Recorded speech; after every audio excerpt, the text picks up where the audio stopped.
Tu souhaites modifier un tout petit peu ta section sur Shopify, mais impossible de la retrouver. Ce qu'on va voir dans cette vidéo, c'est comment identifier et retrouver ta section dans le code de Shopify à tous les coups. C'est parti.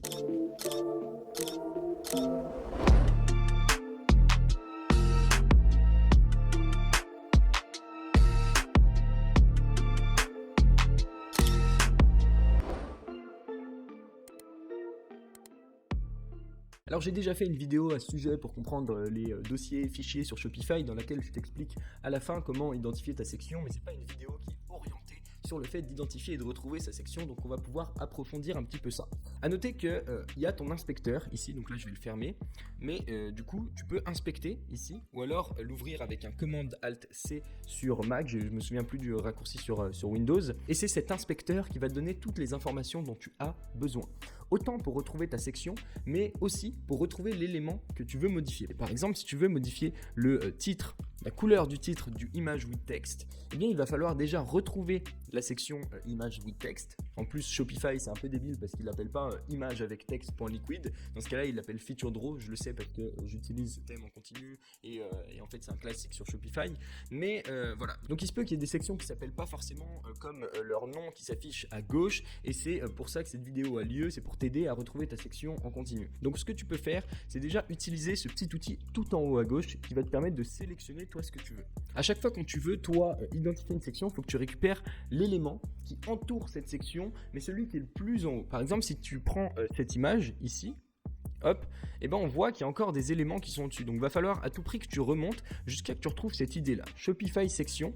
Et donc là, tu vas avoir des indications. Tu vois, il y a un feature draw ici, ou alors il y a un type feature row. Ça veut dire vraiment que cette section s'appelle feature row. Maintenant, si on descend, on va pouvoir le tester sur toutes les sections qui sont là.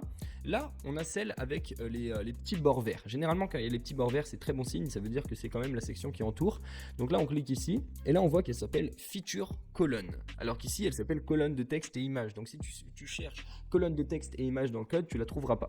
Maintenant, si on descend un petit peu, collection en vedette, est-ce qu'elle s'appelle collection en vedette.liquid? Je ne pense pas. Donc on clique et il va nous dire type collection. Donc celle-là, elle s'appelle juste collection.liquid. À noter que c'est des sections, c'est pas des pages, c'est pas des templates. Donc toi, le premier endroit où il faut que tu cherches, c'est à l'intérieur de section. Ne te prends pas la tête avec layout, template, snippet, asset, etc. Peut-être snippet, mais ça viendra dans un second temps, parce que certaines sections peuvent appeler des snippets, et je vais te montrer un cas concret. Donc là, on sait que par exemple, il s'appelle feature row. Donc on va pouvoir aller dans ce fichier feature row, ici, et on peut tester pour voir est-ce que c'est vraiment le bon fichier feature row. Donc là par exemple, je vais mettre un H1, je mets n'importe quoi à l'intérieur, et c'est un bon moyen de savoir si on se trouve au bon endroit. Comme ça, je vais actualiser, et je serai sûr et certain que c'est bien la section que je veux modifier, et après on pourra modifier notre titre par exemple qu'on avait dit au début. Ok, et j'ai bien mon titre qui s'affiche ici. Donc c'est super, ça veut dire qu'on est au bon endroit. Maintenant, je vais vouloir chercher mon titre. Donc je sais que c'est dans ce fichier qu'il faut que je cherche, mais on a notre inspecteur qui va nous aider encore une fois parce qu'il va nous dire c'est le H2, la balise H2 qui a une classe H3. Donc là, c'est quand même déjà pas mal de données. C'est toutes les données qu'il nous faut en fait pour récupérer et pour savoir à quel endroit il est. Donc on va faire une recherche sur H2. Hop, on descend, H2, classe H3. C'est exactement ça, on regarde s'il n'y en a pas d'autres. Non, il n'y en a pas d'autres. Et donc là, voilà. Le titre est une variable normale parce qu'il est éditable directement ici, donc dans image avec texte. Et nous, on va par exemple pouvoir lui ajouter une couleur rouge, donc style, on peut lui dire color red. Et là, on a réussi à identifier notre section et on a réussi à identifier l'élément à l'intérieur de notre section pour lui appliquer la modification qu'on avait envie de lui appliquer. Maintenant, je vais te montrer un dernier exemple. Déjà, on va tester, on va voir si notre couleur red s'affiche. Techniquement, oui. Oui, c'est le cas. Maintenant, je vais te montrer un exemple parce que des fois, le contenu n'est pas inclus directement dans la section, il y a un snippet qui est appelé par la section. Exemple type, si tu as un featured product, alors je ne l'ai pas, je vais le mettre ici. Donc, ajouter une section, je vais avoir un produit en vedette, ok. Je vais lui mettre un produit, ok, monde de test, hop. Et là, on voit qu'il y a le prix du produit qui est rouge. J'aimerais faire en sorte qu'il soit bleu. Prenons en compte le fait que le prix du produit, là, soit pas éditable depuis Shopify. Ou alors, j'aimerais grossir sa taille de police. Ça, c'est un truc que tu peux pas faire depuis Shopify. Et bien, du coup, je vais identifier ma section. On va faire le même process. La section s'appelle, on va remonter, index. Donc là, on voit qu'il y a feature product et il y a surtout le type feature product. Il est un peu coupé, mais si tu étends un petit peu, tu vas l'avoir en entier.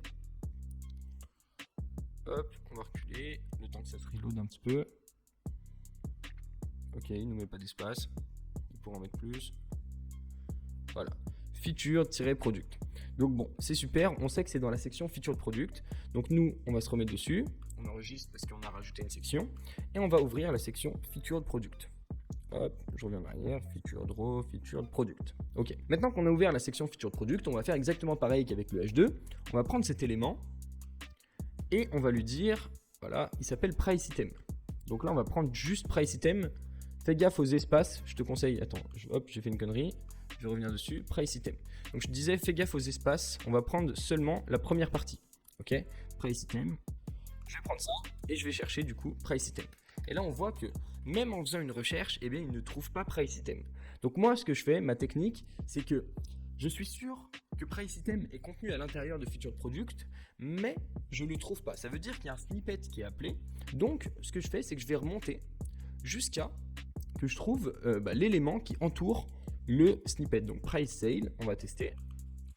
Non. Mais on voit que c'est quand même un élément qui entoure, tu vois. On voit qu'il entoure les deux alors que celui-là n'est qu'un composant. Donc, price regular, il n'entoure pas. Price pricing group, ça peut être intéressant, on teste. Hop. Je recherche. Non, toujours pas. Donc là, je vais remonter. Price on sale. Ok, j'embarque, on sait jamais. Price on sale. Je vais tester juste price on sale. Ou alors, je peux aussi taper le mot-clé si j'ai de la chance en tapant juste price. Et là, tu vois, j'en ai un qui entoure encore tout, qui s'appelle feature product price. Et donc là, je vais prendre ça, feature product price, et c'est bon, je le trouve. Et on voit qu'à l'intérieur, il n'y a pas tout le code qu'on voit.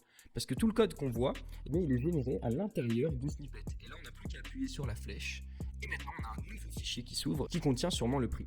Donc, ce qu'on va revenir, et on va reprendre le premier prix qu'on voulait, qui était price item regular. Voilà. On va prendre ça. Price item regular. Hop. Price item regular. Et il est là à deux endroits.